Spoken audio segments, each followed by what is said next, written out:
Welcome back, Freshwater Fishing Novices, new viewers, subscribers. This is the Freshwater Fishing Novice YouTube channel. It's Freshwater Fishing Novice Friday. My name is Molez, and I'm the Freshwater Fishing Novice. This week I wanted to talk about some terms that you're going to hear as beginners and novice anglers.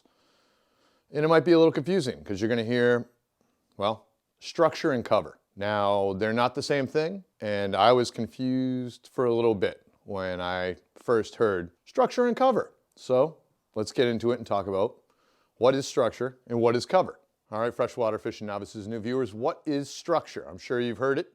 If you've been watching fishing videos or talking to people, I should focus on the structure. What is the structure? So if we emptied a pond, a lake, a river, or a creek, no water whatsoever, and you look at that river bottom, the creek bottom, just the way that soil or the bottom, I guess, if we were on land, it would be called ground. So let's take, I'm going to draw a picture real quick. Let's take a look at this picture. So if we could take a side cut, say this is a pond or a river or whatever body of water we're looking at. This right here is going to be soil. This black section right here is going to be the river bottom, the lake bottom, the pond bottom. This is what's underwater. So we can see the water up here, indicated by my very accurate watermarks. So anything below this that is soil, that's going to be structure. So little dips, humps, that's all structure if it's soil, silt, maybe even rock, but I think rock, boulders might be a little bit on the line. But this is structure, and all this area would be water. Does that make sense? I hope it makes sense, Freshwater Fishing Novices. Now let's talk about what is cover. What's the deal with cover? So let's go back to our picture of the body of water and we'll take a closer look at the cover. All right, so same picture, I just drew a couple pieces of cover over it. So what we can see is sometimes you'll see logs, like a tree falls down and it's hanging in the water. You can only see like part of it up here, maybe the butt end of it, but it's sticking down in the water because that tree doesn't just disappear. So this is hanging out and it's creating cover. So you can same thing over here. You can see on that far left of that picture, we'll just say that's a dock. And so what cover is, cover can move around. So say you put a dock in, you don't like it, you put a dock in the next year in a different spot, that cover's moved. It's not permanent like the structure, like the riverbed, pond bed, whatever. Same thing with this log. This log can move around. Maybe it gets buoyant and it starts floating around the pond. You might see it in one location and all of a sudden it's a different location the next day, just from drifting and from currents and stuff like that, or wind or whatever, or who knows. So basically, you could think of cover as something that is non-permanent. So bushes, if there was a tree hanging over the water really, really low, that's considered cover. Structure, permanent, cover, movable, non-permanent? What do I want to say? I hope you guys are getting what I'm saying. Why is paying attention to structure and cover important? Why is structure important to fish? Fish like to go, they like to have access to deeper water with safety. So say your fish is right here. What that's going to do, it's going to give it access to deeper water. It'll be able to hunt. It's going to give it a little bit of protection right here from predators. It's going to be able to see out and watch out, and you know, it could dip down in here. Now, if this is a river and it's going this way, this channel, these are channels right here probably, are running up the river so they can run upriver, run downriver. It's kind of how fish use structure. They like to access deeper water if there's a threat. I gotta get out of here, you know, get out of Dodge. That's how you can think about structure. Okay, so if we look at cover now why do fish like cover? It gives them some protection from predators. So if you have smaller fish, they're gonna hang out and hide underneath cover for safety. Survival of the fittest kind of thing going on there. So that's why I tell people, novices, beginners, anyone who's fishing, they should fish cover. Structure is important, but I find cover to be more of what I target. So we can see right here, docks. What's a dock do? A dock shades that area. So you have a giant dock, say it's 6 feet wide, 8 feet wide by 15 feet long. That's that much shade from the direct sunlight that those fish are going to enjoy. Same thing with trees. Underneath the tree, it's going to be more shaded. Fish don't have eyelids, so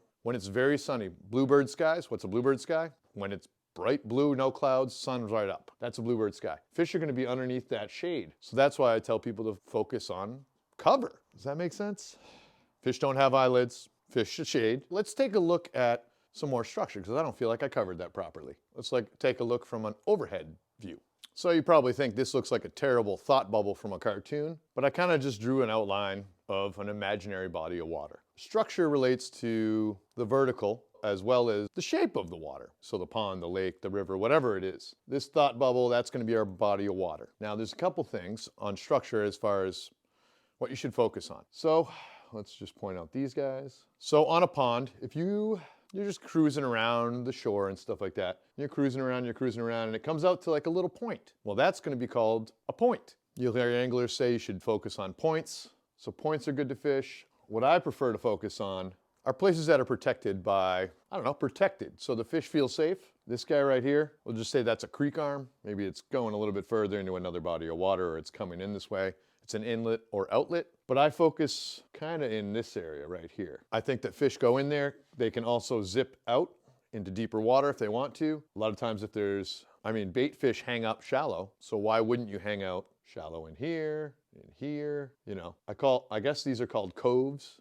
Yeah, why wouldn't you hang out in a cove? So what I like to do, or right back here, this is nice and tucked in. So who's going back in there? Me. So I like to focus on these tucked away parts, points, areas. You can see there's a point right here, but it's also tucked in. So I feel like this area right here would be good. I feel like this area would be really good. Now I have no idea what the depth of this water body is because this isn't a real map and there's no topographical map for my made up map. If you're viewing this video, what I want you to take away from this video is structure is going to be permanent for the most part. We'll say it's permanent. And what you want to take away from this video as far as what cover is, it's temporary or movable. Docks are movable, trees are movable. Brush piles, grass will grow up and then go away. That's cover. Structure, think about soil, dirt,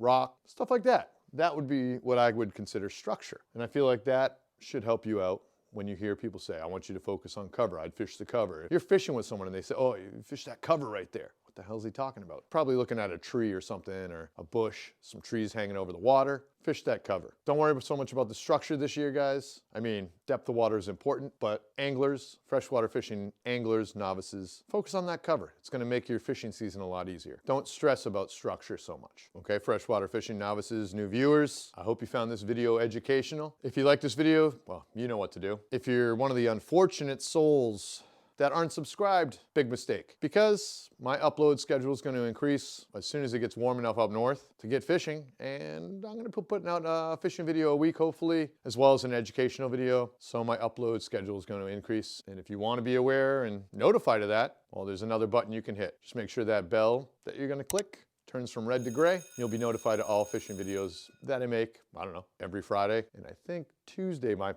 be my fishing video upload schedule, but we'll get to that. If you know another fisherman or angler, if you know another angler who needs help and is just beginning, maybe they don't want to be fed a bunch of just kidding, I'm not going to say that. Go ahead and hit that like and share button. Let them know that there's a channel they can watch that's not pretentious, over their head, any of that stuff. Go ahead and like and share with your buddy. If you guys have any questions, I'm waiting for your questions because I want to answer them. So don't be shy. I won't bite unless you're mean. And leave me a comment. Leave me a comment down below asking me any questions, anything you're confused by. Don't be afraid. Don't be scared. Go ahead and leave me a comment and I'll respond to that. I might even make a video about it. Ask Brett Dixon, Bonafide Tarzan, Allie Mae. There's a lot of my subscribers in the past year that I've made videos when they ask me questions or comments. So please leave me a comment down below that. Thanks for watching the Freshwater Fishing Novice YouTube channel. This has been Freshwater Fishing Novice Friday. My name is Molez, and I'm the Freshwater Fishing Novice. I hope you guys have a great weekend. I'll catch you next week.